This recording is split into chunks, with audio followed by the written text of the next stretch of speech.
bénédiction ne vient de nulle part. Elle ne vient ni de l'Occident ni de l'Orient. Elle vient de l'Éternel. Et si l'Éternel, qui est l'auteur de la bénédiction, constate que cette bénédiction dans cette maison est source d'égarement pour vous, il vous retirera cette bénédiction-là. Je prie que la bénédiction du Seigneur ne vous fasse pas perdre la tête, mais qu'elle soit un canal qui vous aidera à davantage vous rapprocher de Dieu. Je prie que la bénédiction de l'Éternel dans une maison de bénédiction ne vous rende pas arrogant, ne vous rende pas suffisant, ne vous rende pas hautain, mais qu'elle soit une maison qui vous rende sage. Parce que la bénédiction vient pour que nous puissions faire voir aux autres la fidélité du Seigneur. Alléluia.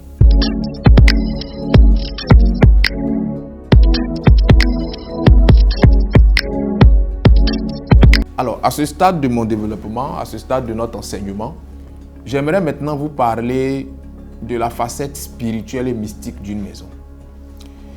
Habakkuk, le chapitre 2, versets 11 à 12 dans l'Ancien Testament, la Bible déclare ce qui suit. « Car la pierre crie du milieu de la muraille, et le bois qui lie la charpente lui répond. Malheur à celui qui bâtit une ville avec le sang, qui bâtit une ville avec l'iniquité. » Amen. Alors, quand vous allez dans le principe spirituel et mystique d'une maison, vous allez comprendre qu'une maison, c'est un temple, c'est un sanctuaire. C'est une entité dotée d'une âme, d'une mémoire, capable d'absorber, mais aussi de dégager une énergie. La compréhension de ces choses vous emmènera à respecter votre maison et à la traiter à sa juste valeur. Vous savez, une maison va agir et une maison va interagir avec vous en fonction de la manière dont vous allez la traiter. Si vous traitez mal une maison, cette maison vous enverra le mal. Et si vous traitez bien une maison, cette maison vous enverra le bien. Et donc, dans sa configuration spirituelle et mystique, la maison est capable, premièrement, d'absorber une énergie. C'est la raison pour laquelle il faut faire très attention aux personnes à qui vous donnez accès à votre maison. En vérité, tout le monde ne doit pas connaître votre lieu d'habitation. Et tout le monde ne doit pas avoir accès à votre maison. Et tout le monde ne doit pas avoir accès à votre chambre à coucher. Malheureusement, de nos jours, on donne libre accès à tout le monde dans notre maison. Il y a des gens que vous allez rencontrer qui sont habilités à se limiter à la rue. C'est-à-dire que si vous devez vous croiser, croisez-les dans les rues. Il y a des gens que vous allez rencontrer qui seront habilités à venir chez vous, mais qui devront se limiter à la terrasse. D'autres devront se limiter au salon et il y a d'autres qui pourront avoir accès à une des chambres ou à toutes les chambres. Apprenez à être sélectif dans le choix de vos amis, mais en même temps, apprenez à être sélectif dans le choix des personnes à qui vous montrez votre domicile et que vous laissez entrer dans votre domicile. Parce que il y a certaines personnes qui sont dotées d'une mauvaise atmosphère, qui pourront venir troubler l'atmosphère de votre maison parce qu'elles ont avec elles des ondes qui ne sont pas en adéquation avec les ondes que votre maison dégage. Votre maison peut dégager une bonne atmosphère et vous allez appeler dans cette maison quelqu'un qui a avec lui une atmosphère négative. Le seul fait que cette personne-là vienne dans cette maison, parce que la maison est capable d'absorber une énergie, cette personne-là va laisser son énergie négative dans la maison et ça va faire que cette maison sera troublée, cette maison sera tourmentée, cette maison qui était une maison de paix va devenir une maison de querelle, une maison de dispute. Donc faites très attention aux personnes à qui vous donnez accès à votre maison parce que la maison est dotée d'une mémoire et une maison est capable d'absorber une énergie mais aussi de la dégager. Alléluia. Vous savez, toute maison a une facette spirituelle, mystique et physique qui est intimement liée à la spiritualité de la terre qui l'abrite. Il y a un niveau de construction, il y a un niveau de réalisation que vous n'arriverez jamais à faire sur une terre si vous ne composez pas avec la chefferie ou le chef de terre de la localité dans laquelle vous voulez bâtir cet édifice. Demandez à tous ceux qui travaillent dans les grands travaux ou dans le bâtiment. Ils vous diront qu'il y a certaines réalisations d'infrastructures qui ont nécessité une étroite collaboration, soit avec la chefferie, soit avec le chef de terre, pour permettre l'aboutissement favorable de cet édifice ou de cette réalisation-là. Pourquoi? Parce que sur le plan spirituel, il y a ce qu'on appelle le mandat territorial, il y a ce qu'on appelle l'autorité territoriale. Et l'autorité territoriale fait intervenir la chefferie, fait intervenir le chef de terre. Dans la dimension de la construction, il y a certaines personnes qui ont entamé des maisons. Et ces personnes-là ont croisé la mort avant d'avoir même fini de bâtir la maison. Certaines personnes ont aussi construit des maisons. Elles ont fini de bâtir la maison. Elles n'ont même pas vécu dans la maison. Elles ont croisé la mort. Et bien d'autres témoignages de ce type-là. On s'est vite pressé d'attribuer cette mort subite à une œuvre de la sorcellerie liée à la famille de ces personnes-là. Parfois, le décès de ces personnes, au-delà de tout facteur humain ou physique, n'était pas lié à la famille, n'était pas lié ou n'était pas causé par une sorcellerie familiale. Mais le décès de ces personnes-là a été causé par le fait que ces personnes, avant de pouvoir bâtir cette maison, n'ont pas composé avec le chef de terre ou n'ont pas composé avec la chefferie. C'est-à-dire qu'elles ont outrepassé l'autorité territoriale établie en ces lieux et ont bâti la maison. Il s'en est suivi des représailles. Lorsque vous composez avec un chef de terre, ce n'est pas parce que vous allez faire allégeance à ses fétiches. Ce n'est pas parce que vous allez faire allégeance à ces pratiques qui ne sont pas bibliques ou qui ne sont pas conformes à la volonté de Dieu. Mais quand vous composez avec un chef de terre ou avec une chefferie, c'est pour prendre l'approbation de la chefferie ou du chef de terre afin de pouvoir établir votre édifice et de pouvoir réussir l'établissement de cet édifice-là. Alléluia. Vous savez, nous sommes en train de parler de la spiritualité d'une maison. Et je voudrais vous parler selon la vérité biblique et spirituelle des choses. Que les plus jeunes et les plus faibles dans la foi m'excusent, mais je vais parler selon la vérité. Nous venons de lire un passage que je vais encore lire pour une seconde fois et expliquer certaines choses. Habakkuk chapitre 2, 11 à 12. Je vais parler des fondements mystiques et spirituels sur lesquels une maison doit s'asseoir à la lumière de la parole de Dieu. Habakkuk 2, 11 à 12. La Bible déclare: car la pierre crie du milieu de la muraille, et le bois qui lie la charpente lui répond. Malheur à celui qui bâtit une ville avec le sang, qui la fonde dans l'iniquité. Amen. Ce premier passage d'Habakkuk là montre la facette mystique d'une maison. Comme je l'ai dit d'entrée de jeu, une maison est dotée d'une mémoire, une maison est dotée d'une âme. Une maison parle, parce que la Bible déclare que le bois qui lie la charpente parle et la pierre lui répond. Une maison parle. Et quand vous habitez une maison, vous devez être sensible au langage de cette maison. Ce langage peut se faire en songe, comme ce langage peut se faire par des signes subtils. Si vous avez la sensibilité spirituelle et la capacité à lire ou à détecter ce langage, vous serez en phase avec votre maison. Deuxièmement, la spiritualité et la mystique d'une maison enseignent qu'une maison se bâtit sur des fondements. Le passage d'Habakkuk dit: malheur à celui qui bâtit une ville avec le sang.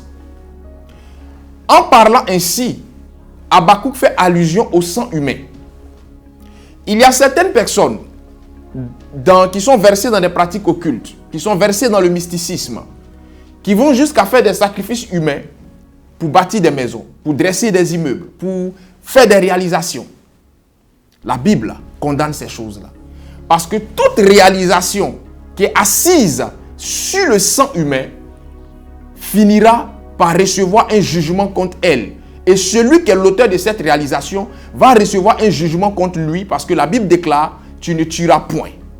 Donc, pour un enfant de Dieu, il n'est pas conseillé, il n'est pas indiqué et il n'est pas prescrit de bâtir une maison en versant le sang d'un autre homme.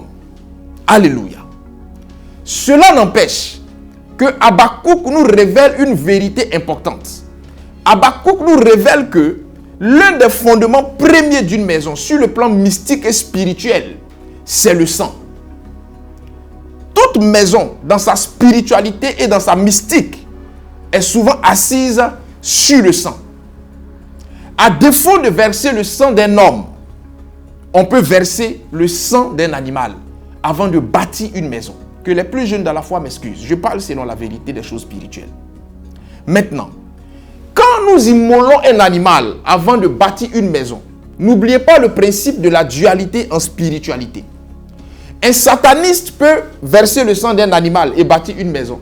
Je dis toujours et je le répète, le plus important n'est pas l'animal qu'on immole. Le plus important, c'est au nom de quelle divinité ou au nom de quelle entité cet animal est immolé. Si nous prenons un animal et que nous l'immolons au nom d'une entité négative, au nom d'une entité satanique ou au nom du diable lui-même, ce sacrifice-là, je ne l'enseigne pas. Je ne le recommande pas et je le condamne avec la dernière énergie, comme le diraient les politiques. Mais si nous prenons un animal et que nous l'immolons à la gloire de Dieu, le Dieu sacré des Hébreux, Jésus-Christ de Nazareth crucifié, scandale pour les Juifs, folie pour les païens, mais puissance de Dieu pour nous qui l'avons accepté, ce sacrifice, je l'enseigne et je le défends avec la dernière énergie. Pourquoi? Parce qu'il n'y a pas de fondement spirituel et mystique solide qui ne prenne pas en compte le sang. Mais pour un enfant de Dieu, ce sang-là peut être le sang d'un animal qu'on aura immolé à la gloire de Dieu. Non pas pour remplacer le sacrifice de Jésus-Christ à la croix, mais pour obéir à un principe spirituel, à un principe biblique. Alléluia. À la suite du sang comme fondement spirituel et mystique, la Bible nous révèle deux autres fondements spirituels et mystiques qui peuvent caractériser une maison. 1 Roi 5, 13 à 18. La Bible déclare. 1 Roi 5, 13 à 18. Le roi Salomon leva sur tout Israël des hommes de corvée. Ils étaient au nombre de 30 000. Il les envoya au Liban, 10 000 par mois, alternativement. Ils étaient 1 mois au Liban et 2 mois chez eux.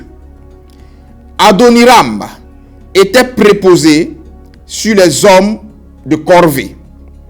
Salomon avait encore 70 000 hommes qui portaient les fardeaux et 80 000 qui taillaient les pierres dans la montagne, sans compter les chefs au nombre de 3 300, préposés par Salomon sur les travaux et chargés de surveiller les ouvriers.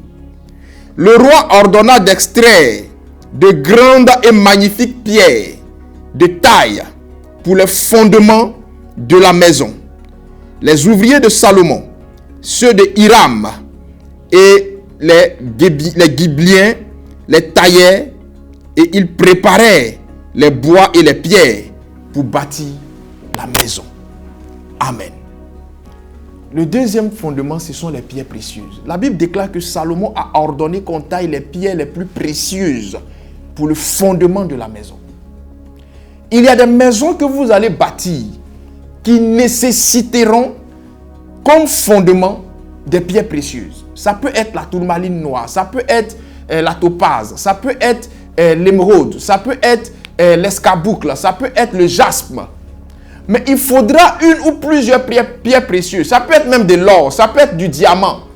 Souvent, quand les gens ils voient ça, on dit, oh, le gars, il fait du gaspillage. Il est en train de gaspiller l'argent des gens. Comment on peut mettre de l'or et bâtir la maison? Vous ne savez rien de la spiritualité. Taisez-vous et appréciez le geste technique qu'il est en train de faire.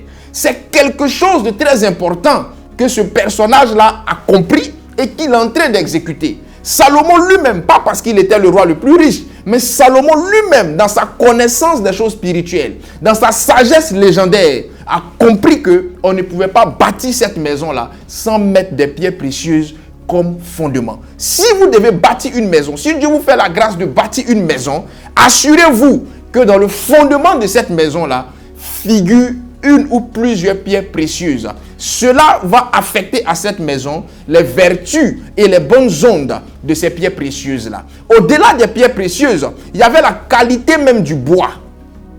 Il y a la qualité du bois qui est utilisée pour bâtir la maison. On ne prend pas n'importe quel bois pour bâtir n'importe quelle maison. Il y a des maisons qui demandent une qualité de bois. Parce que quand vous allez aller dans l'étude des plantes, dans l'étude des bois, en fonction de la qualité d'un bois, la maison réagit. La maison dégage une énergie. À ce moment-là, on va vous parler du cèdre du Liban. Il y a une qualité de bois que vous devez utiliser pour bâtir votre maison. Alléluia. Si vous comprenez la mystique des fondements d'une maison, vous devez aussi comprendre la mystique de la vitesse d'exécution des travaux d'une maison. Parce que, aussi vrai que les fondements mystiques d'une maison ne doivent pas être simples, aussi vrai, la vitesse d'exécution des travaux ne doit pas aussi être simple. 1 Roi, le chapitre 6, 37 à 38, la Bible déclare: la 4e année du mois de Ziv, les fondations de la maison de l'Éternel furent posées. Et la 11e année, au mois de Boule, qui est le 8e mois, la maison fut achevée dans toutes ses parties et telle qu'elle devait être. Salomon la construisait dans l'espace de 7 ans. Amen. Pour ceux qui ont une petite connaissance des choses spirituelles, on vous dira que on ne bâtit pas une mosquée en une journée. On vous dira qu'on ne bâtit pas une mosquée en un temps record. Quels que soient les moyens physiques, spirituels et financiers qu'on aura à disposition, on ne bâtit pas une mosquée en un temps record. Pareillement, selon la Bible, on ne bâtit pas une église en un temps record. Quels que soient les moyens physiques, spirituels et financiers dont vous disposerez, vous ne devez pas commettre l'erreur spirituelle et mystique de bâtir une église en un temps record. Et il en est de même pour une maison. Salomon était l'homme le plus riche. Il n'y a pas d'argent qui manquait à Salomon. La Bible déclare que chez Salomon, on marchait sur l'argent. Donc c'est quelqu'un qui avait les moyens, avec grand M. Mais même quand il avait ces moyens-là à satiété, Salomon n'a pas commis l'erreur spirituelle. Il n'a pas posé le mauvais geste technique en bâtissant le temple en un temps record. Il y a certaines maisons, il y a certains temples, pour mieux vous accorder la bénédiction, qui exigeront de vous une lenteur dans la vitesse d'exécution.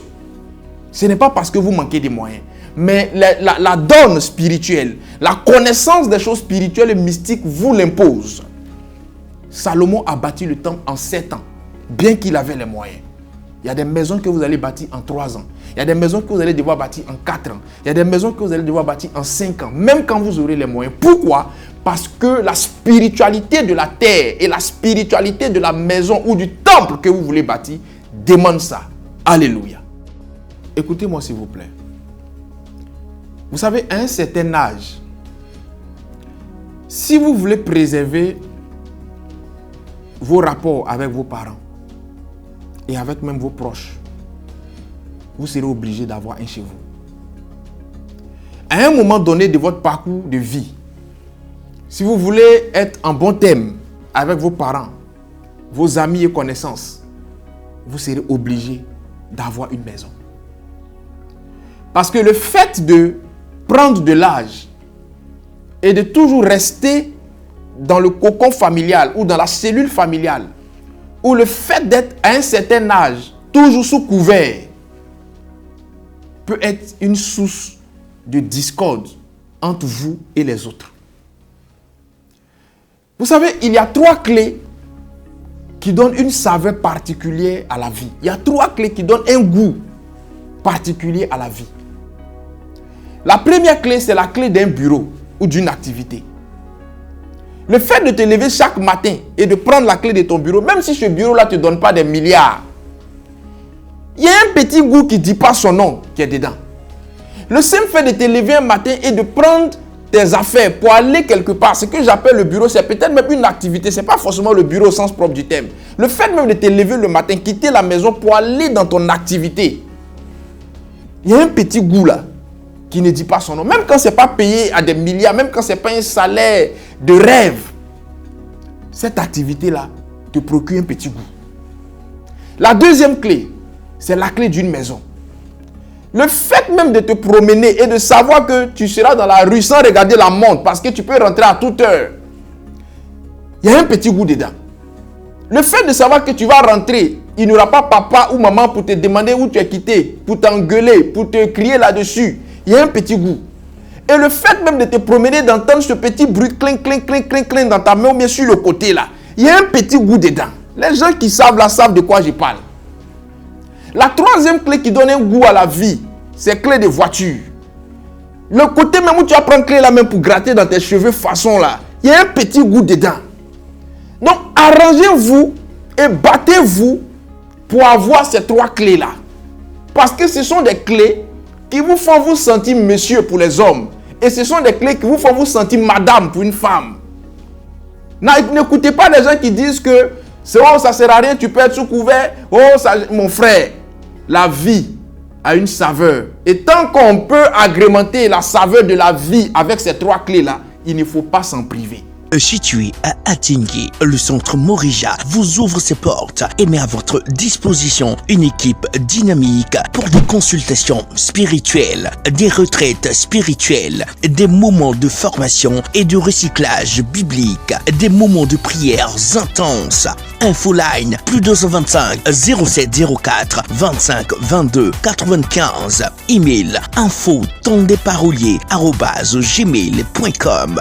Dieu est bon en tout temps, en tout lieu, en toutes circonstances. Shalom. Parlons vrai, parlons franc. Clé de maison. Si tu n'as pas ça, ça peut même jouer sur ta vie de couple. Quel que soit le débit et l'intensité des sentiments de la fille pour toi, ça va jouer. Parce qu'on a tendance à ne pas citer ça. Mais s'il y a une chose que la femme n'aime pas, c'est un homme qui est sous couvert indéfiniment. Elle peut te connaître, tu es chez les parents, elle ne va pas parler parce qu'elle vient d'arriver, elle va t'encourager. Non, il faut vraiment, ça va aller un peu. Mais elle voit que un peu et un peu. Tu ne cherches pas une maison. C'est-à-dire que toi, tu veux faire un foyer à la Samori Touré, où on est tous ensemble dans une maison, où ta maman sait quelle est la couleur du boubou de ta femme, où ta maman est informée du type de magie qu'elle met dans la sauce et de vos moindres disputes. Mais à un moment donné, la fille là, quelle que soit l'intensité de ses sentiments, elle va dire que tu n'es pas responsable. Elle va prendre la clé des champs. Elle va te quitter. Ce n'est pas parce qu'elle ne t'aime pas, hein, mais parce qu'elle estimera que ce qu'un homme doit poser comme action pour montrer sa responsabilité là, tu n'as pas posé ça. Parfois, la femme ne demande pas un palace. Parfois, la femme ne demande pas un palais. Parfois, la femme demande le minimum. Surtout une femme amoureuse. Donc, à un moment donné là, ça peut jouer même sur vos relations sentimentales. Si vous n'avez pas le courage de prendre une maison, certaines femmes auront l'audace de vous quitter pour ça. Alléluia. Sur le plan moléculaire, la science vous dira que l'homme n'est pas très loin du singe.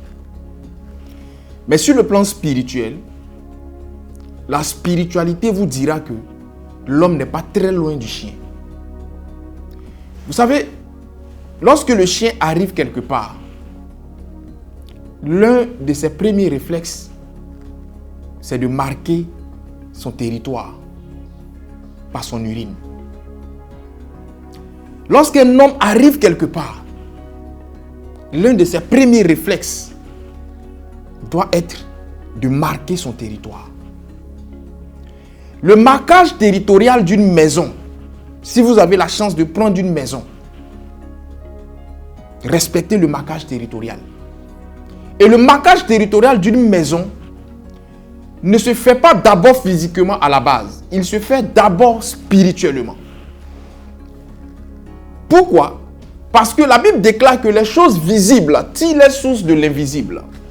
Si vous n'avez pas dompté la chose spirituellement, même quand vous vous donnerez l'illusion de l'avoir dompté physiquement, vous n'aurez rien fait. Et donc, quand vous prenez une maison, marquez cette maison de votre empreinte. Et l'un des premiers gestes forts qui vous permettra de marquer cette maison de votre empreinte, c'est de faire consacrer cette maison. Une prière de recommandation est différente d'une prière de consécration. Parce que j'entends certaines personnes dire, on a pris la maison, on a fait venir un pasteur, on a fait venir un prêtre qui a juste prié dans la maison. Ça, c'est une prière de recommandation.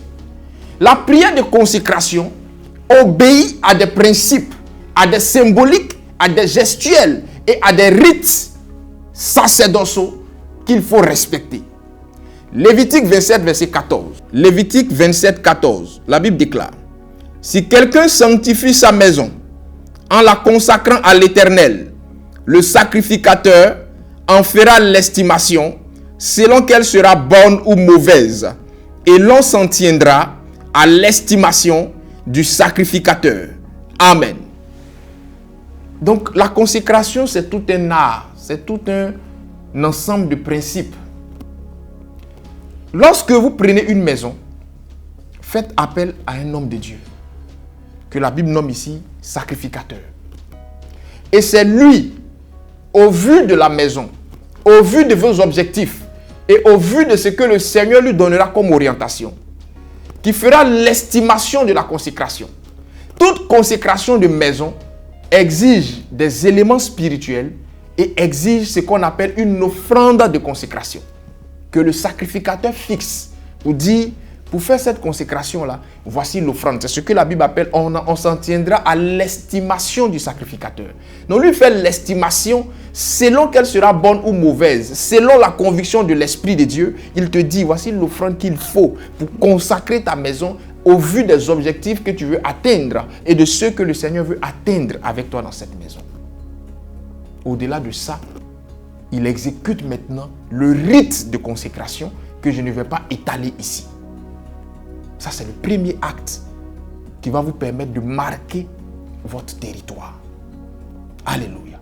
Le deuxième acte qui va jouer sur le marquage territorial de votre maison, c'est le balayage de la maison. Vous savez, lorsque vous prenez une maison, et quand vous prenez même la Bible parle du balai. Le balai, il est biblique. Quand vous prenez une nouvelle maison, ne commettez pas l'erreur de balayer cette maison ou de balayer dans cette maison, premièrement, avec un ancien balai. Trouvez un balai neuf, comme pour marquer un nouveau départ, comme pour marquer un nouvel élan. Et balayez la maison. Mais ne balayez pas la maison simplement. Balayez la maison en proclamant des paroles. Pour dire, je viens m'installer dans cette maison. Si mes prédécesseurs, au cas où c'est une maison qui a été habitée avant vous, ont laissé en toi une mauvaise énergie maison, je balaie cette mauvaise énergie et je la sors de toi. Et je viens m'installer dans cette maison en établissant une atmosphère nouvelle. En m'établissant comme locataire de cette maison. Désormais, reconnais-moi comme locataire. Vous proclamez ces paroles-là selon l'orientation de l'esprit et selon la conviction de l'esprit pour marquer votre territoire. Quand vous finissez de balayer la maison, vous devez prendre maintenant du lait et du miel. La Bible déclare que le Seigneur a promis Canaan à Israël, pays où coule le lait et le miel. Vous prenez le lait et le miel et vous versez ça dans toutes les pièces de la maison. Et vous fermez la maison. Ou alors, vous êtes seul en tant que propriétaire. Vous qui avez réglé la caution là, vous seul. Ou peut-être vous et votre épouse, si c'est un couple là. Et vous dormez, vous seul dans la maison, sans lit, vous dormez à même le sol pour établir une connexion entre vous et le sol de cette maison. Je parle spirituellement. Dans cette mare de lait et de miel là, vous dormez là. On se comprend? Ça va faire que même quand vous serez absent, cette maison parlera de vous. Autant que vous serez présent. Quand vous aurez fini de poser cette action, comme ultime action pour marquer votre territoire, ayez le réflexe d'encenser la maison. Vous savez, une maison doit être encensée périodiquement.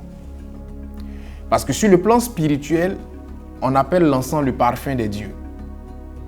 C'est pas mauvais de parfumer une maison avec un parfum ordinaire, mais c'est vivement recommandé de parfumer une maison avec des encens.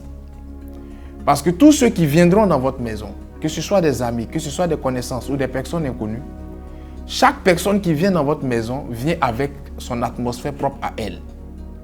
Et cette maison enregistre cette atmosphère-là. Donc, de manière périodique, ayez la sagesse d'encenser la maison pour dégager les ondes de la maison, pour dégager l'atmosphère de la maison. Cela vous sera très bénéfique et cela vous sera très profitable. Il y a plusieurs types d'encens qu'on peut utiliser pour encenser une maison. Et au nombre de ces encens, vous aurez des encens de protection. Je ne vais pas citer ces encens-là ici, je vais donner les grandes lignes. Il y a des encens de protection, il y a des encens de purification, il y a des encens de prospérité, et il y a des encens d'élévation spirituelle. Donc, vous pouvez encenser une maison avec un encens de protection, ou avec un encens de purification, ou avec un encens de prospérité, ou des encens d'élévation spirituelle. Tout dépend de l'objectif que vous voulez atteindre et de ce que vous voulez faire dans cette maison. Alléluia. Vous savez, lorsque vous prenez une maison et que vous avez fini de faire le marquage territorial de la maison, sachez qu'il y a des éléments spirituels qui ne doivent pas manquer dans cette maison. Au nombre de ces éléments spirituels figurent les encens. Vous ne pouvez pas être dans une maison et manquer d'encens. Ce n'est pas très conseillé sur le plan spirituel. Deuxièmement, votre maison ne doit pas manquer d'une Bible. Vous ne pouvez pas vous dire chrétien et ne pas avoir une Bible dans la maison. Il y a des maisons, quand on y va et qu'on a envie de donner une exhortation, c'est en ce moment-là qu'on va chercher la Bible dans la maison. Et souvent même les parents vont accuser les enfants pour dire « Ah, vous avez mis la Bible là, vous déplacez les choses ici. » Mon frère, disons-nous la vérité. Il n'y a pas de Bible dans la maison là. Il ne faut pas faire comme si ce sont les enfants qui ont déplacé. Donc, si tu dis que tu es un enfant de Dieu, si vous réclamez être une famille chrétienne, vous devez avoir une Bible dans votre maison. C'est très important. Et cette Bible-là ne doit pas jouer un rôle décoratif. Elle doit jouer un rôle d'instruction. C'est-à-dire que ça ne doit pas être une Bible qui est toujours fermée en un endroit précis que la poussière est en train de détruire. Mais c'est une Bible qui doit être dans la maison, que le couple doit avoir l'habitude de lire et que les enfants doivent avoir l'habitude de lire. Chacun peut avoir sa Bible, mais il faut qu'il y ait une Bible familiale qui est dans cette maison. C'est très important. À la suite de la Bible, il faut qu'il y ait de l'huile sainte. Vous devez avoir de l'huile sainte dans la maison. La Bible déclare « Il oint ma tête d'huile et ma coupe déborde », selon le psaume 23. Donc vous devez avoir de l'huile sainte dans votre maison. À la suite de l'huile sainte, vous devez avoir du lait et du miel dans votre maison. Ces éléments-là sont très importants dans une maison. Et le dernier élément qui est nécessaire dans une maison, c'est le sel marin. Vous pouvez avoir le sel blanc, vous pourrez avoir le sel rose, vous pourrez avoir le sel noir. Ou s'il est possible même d'avoir les 3 catégories de sel, c'est aussi important dans cette maison-là. Maintenant, si vous voulez pousser les choses un peu plus loin, vous pourrez ajouter à ces choses-là de la myrrhe pour boucler la boucle. Alléluia. Toute maison a une décoration propre à elle. Mais quand nous allons aller dans la profondeur des choses, la décoration d'une maison est le reflet de la volonté de ses occupants ou des goûts de ses occupants. En vérité, sur le plan spirituel, la décoration de votre maison doit véhiculer un langage non verbal que vous seul devez comprendre. Tout ne se met pas dans une maison. Tout ne se place pas n'importe comment dans une maison. Et tout ne se déplace pas également dans une maison.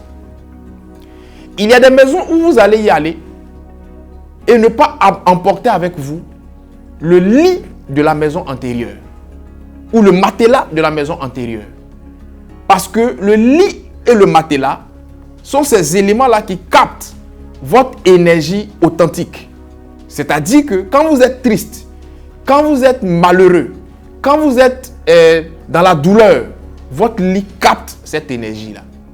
Et si cette maison a été pour vous une maison de malheur, ne commettez pas l'erreur de quitter cette maison de malheur, vous rendre dans une maison qui, selon vos attentes, doit être pour vous une maison de bonheur.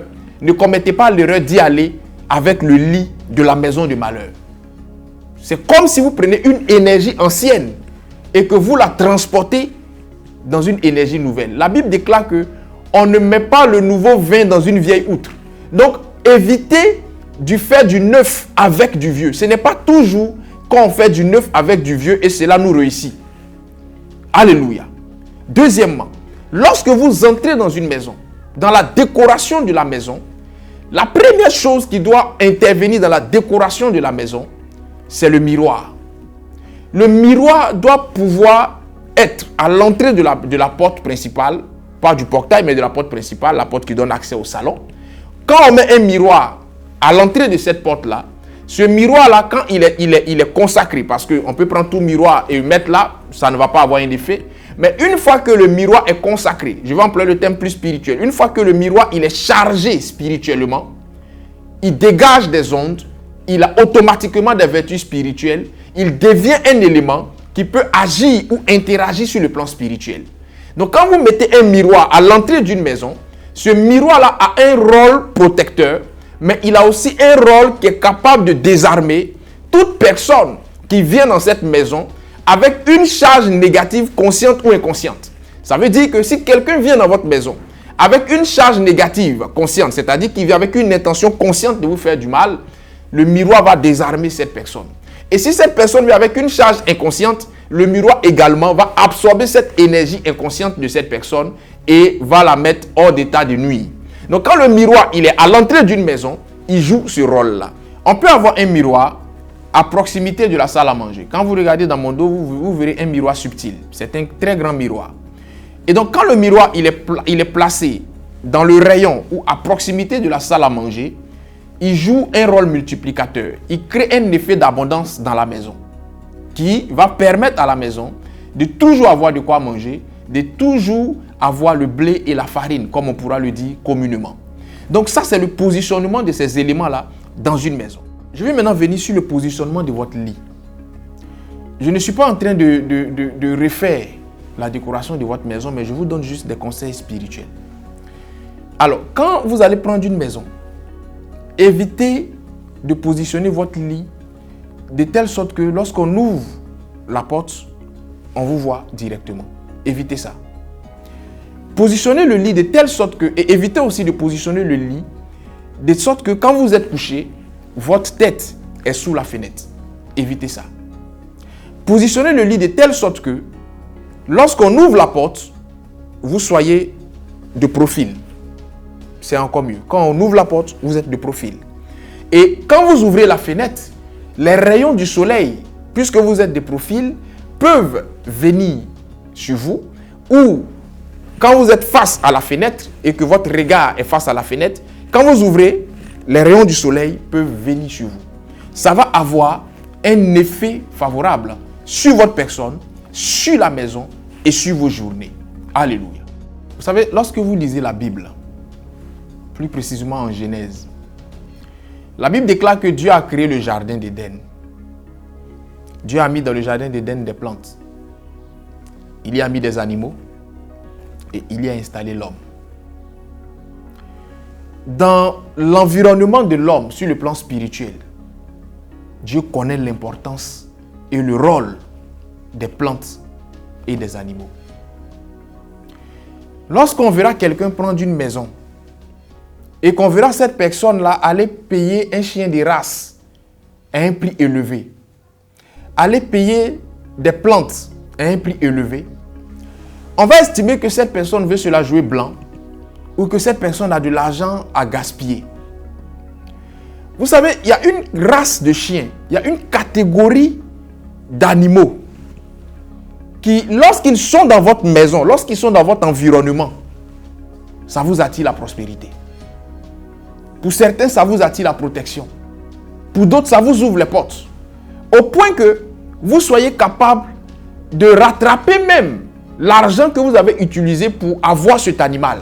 Parce que la simple présence de cet animal-là dans votre rayon, dans votre environnement, va vous être favorable. Il en est de même pour des plantes.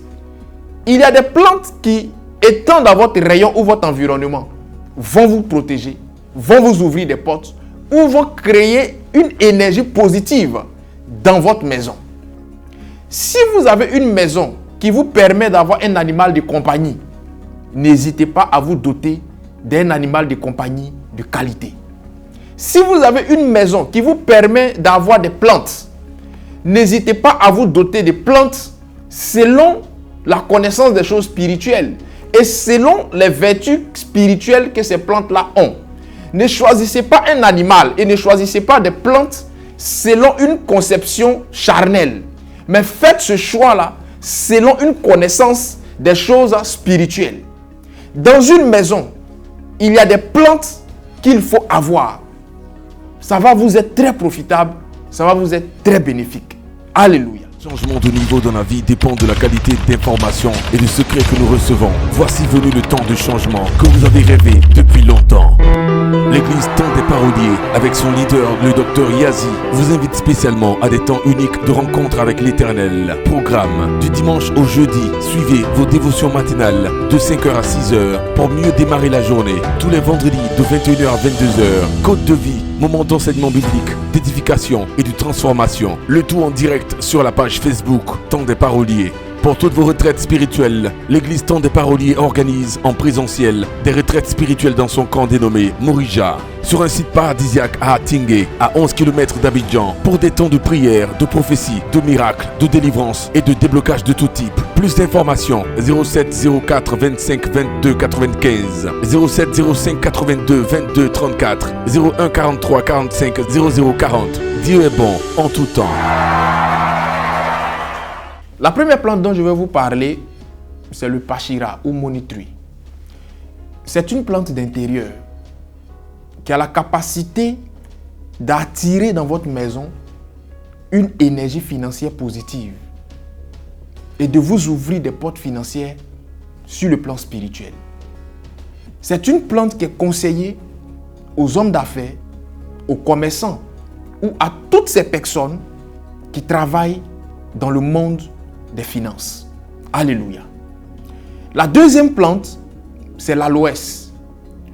L'aloès est une plante d'intérieur également qui a pour capacité de neutraliser les attaques mystiques et de créer une énergie de protection dans la maison. Gloire à Dieu. À la suite de l'aloès, nous avons le sapin ou arbre de vie, qui est une plante d'accueil.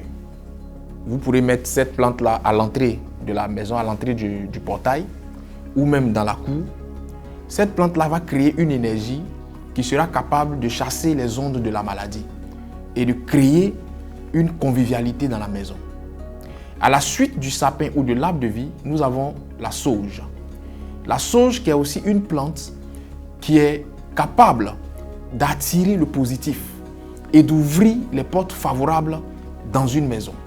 C'est aussi une plante qui lutte contre les attaques mystiques et qui neutralise toute charge spirituelle négative envoyée contre une maison.